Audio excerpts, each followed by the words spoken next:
এখন আমার কোয়েশ্চেন বা আমার প্রশ্নটা হলো, এই গণজাগরণ মঞ্চের 6-7 জন ব্লগারের যে ইসলাম বিরোধী, ইসলাম বিদ্বেষী, সেই ব্যাপারটা যখন ইস্যুতে চলে আসছিল, তারা ডিজোন করলেই পারতো যে it has nothing to do with মুক্তিযুদ্ধের চেতনা, তারা ডিজোন করে দিত। কিন্তু ডিজোন না করে এই ব্লগারদের ফেভারে সরকার চলে গেল, সরকারও চলে গেল, এবং কিছু হাই ডেফিনেশন বিটিভি নামে কিছু মিডিয়া আছে নতুন, তারাও চলে গেল, এবং তারা বলল যে রাজীবের মৃত্যুর পর রাজীবের নামে নাকি এই ওয়েবগুলি বানানো হয়েছে। এবং দেখেন কত কন্ট্রাডিক্টরি, যেই 6টা ছেলে নর্থ সাউথে ধরা পড়লো, আবার পুলিশই বলল এই ব্লগ পড়ে নাকি এদেরকে হত্যা করা হয়েছে। তো সত্যি কোনটা?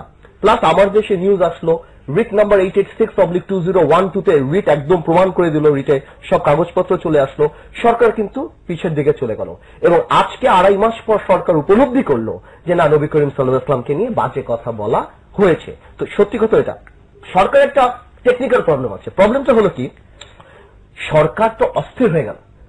রাজীব সাহেব মারা যাওয়ার পরপরই সরকার তাকে নিয়ে জাতীয় বীর বানিয়ে দিলেন, মাননীয় প্রধানমন্ত্রী তার বাড়ি চলে গেলেন। এতে করে কি, তিনি এমন একটা দ্বিতীয় মুক্তিযুদ্ধের প্রথম মুক্তিযোদ্ধা বা প্রথম শহীদের একটা মর্যাদা দিয়ে দিলেন। এবং কারা দিলেন? তোফায়েল আহমেদ সাহেব 69-এর গণঅভ্যুত্থানে মহাত্মা পার্লামেন্টে দাঁড়িয়ে গলা কাঁপিয়ে কাঁপিয়ে বলে। এখন এই রাজীবকে যদি আপনার নাস্তিক বানাতে হয়, তাহলে তো আওয়ামী লীগ শেষ, তাহলে তো আপনি থাকতে পারছেন না। এই জন্য আওয়ামী লীগ চিন্তা ভাবনার মধ্যে পড়ে গেল আমরা এখন কি করব। কিন্তু আলটিমেটলি লাভ হলো না। দেখো, এই হেফাজতে ইসলাম, যার সাথে এত সুন্দর করে আমাদের মন্ত্রী সাহেব বললেন, এই হেফাজতে ইসলামকে বলা হচ্ছে এরা জামাত ইসলামী, এরা কেউ না, জামাত অন্য নামে। এরা আসলে মুক্তিযুদ্ধের সাথে বা চেতনার সাথে just nothing to do with it, আমাদের ধারণা। কারণ দেখুন, গণজাগরণ মঞ্চে যে 15 জন ব্লগার ভাইয়ারা গিয়েছেন, তারা কিন্তু একটা ইস্যুতে গিয়েছেন, তাদের পার্সোনাল লাইফ সেকেন্ডারি। কিন্তু প্রবলেমটা হয়েছে তারা যখন লাইফটাই প্রধান হয়ে গেল। কেন হচ্ছে আমি আপনাকে বলি, বিকজ আপনি মাতাল হুজুরের পিছে নামাজ পড়বেন না, এটাই স্বাভাবিক। যে ওই হুজুর যতই ভালো করে নামাজ পড়াক, আপনি যদি সন্ধ্যায় তাকে মদ খেতে দেখেন, তার পিছে তার ইমামতিতে আপনি নামাজ পড়বেন না। বাংলাদেশের রাজনীতিতে বা এগুলিতে নেতৃত্বতে কোয়েশ্চেন এসে যায়। এই ব্লগাররা যখন বললো যে ইসলাম ভিত্তিক, ইসলামকে বাদ দিতে হবে, ইসলামকে নিয়ে রাজনীতি, ইসলাম, তখন সবাই বলে ইসলামী ব্যাংক বন্ধ করো। ভাই, এরা কারা? এত ইসলাম বিদ্বেষী কেন? বের হয়ে গেল এরা 6-7 জন ব্লগারই নাস্তিক না, অ্যান্টি ইসলাম। নাস্তিক কিন্তু মোটামুটি যে যার মতো থাকে আর কি, এরা অ্যান্টি ইসলাম।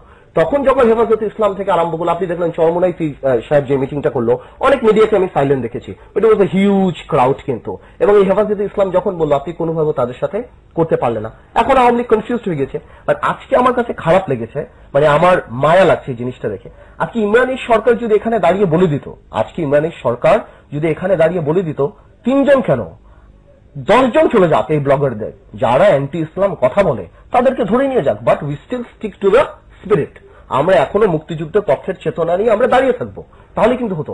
বাট আজকে ইমরান সাহেব যখন বলল যে এই 3 জন ব্লগারকে যে ধরা হয়েছে সেটা অন্যায় হয়েছে বা সেটার প্রতিবাদ জানাই, এবং অন্যদিক থেকে যারা বললো, তার মানে আমাদের 4 দলীয়, আমাদের 8 দলীয় জোটের নেত্রী যে কথা বলেছেন সেই জিনিসটা প্রমাণিত হয়ে গেল। যে বিকজ আপনি তো সাপোর্ট করছেন, আপনি কেন ইসলামের বিরুদ্ধে কথা সাপোর্ট করবেন? হ্যাঁ, তার চেতনা ঠিক আছে, আমরা তো চেতনার সাথে আছি, মঞ্চের সাথে নেই। তার মানে আমার বিরোধী নেত্রী যে বললো এবং আওয়ামী লীগের নেতারা যে অস্থির হয়ে বললেন যে আমরা এই বলেছি, কেন তাদেরকে বলেছি, তাহলে আজকে কি আজকে আপনি এই প্রেস কনফারেন্সে যখন সবিরোধী হয়ে যাচ্ছে, অবশ্যই সবিরোধী হয়ে যাচ্ছে, বলে দিত যে তারা যদি নবী করিম সাল্লাল্লাহু আলাইহি ওয়াসাল্লামের বিরুদ্ধে কথা বলে থাকেন, তারা যদি ইসলামের বিরুদ্ধে কথা বলে থাকেন, take them, it doesn't matter.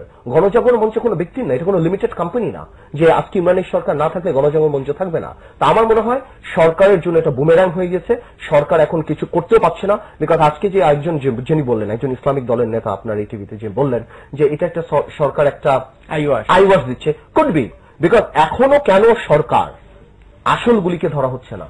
এখনো কেন রাজীবের ব্লগ যে আসলে কি ছিল সেটা কেন প্রকাশিত করা হচ্ছে না?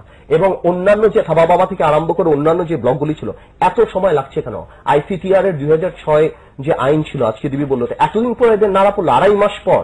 এবং এই কথাটা যে যাই বলুক, এই কথাটা মানতেই হবে বাংলাদেশের মাটিতে, যে নবী করিম সাল্লাল্লাহু আলাইহি ওয়াসাল্লামকে নিয়ে ব্লগ লেখা হলো 2.5 মাসে কিছু হয় নাই, অথচ মাননীয় প্রধানমন্ত্রীকে নিয়ে লেখা হলে 1 দিনের মধ্যে তাকে ধরে নিয়ে আসা হয়েছে। It is unfortunate, but it is the truth.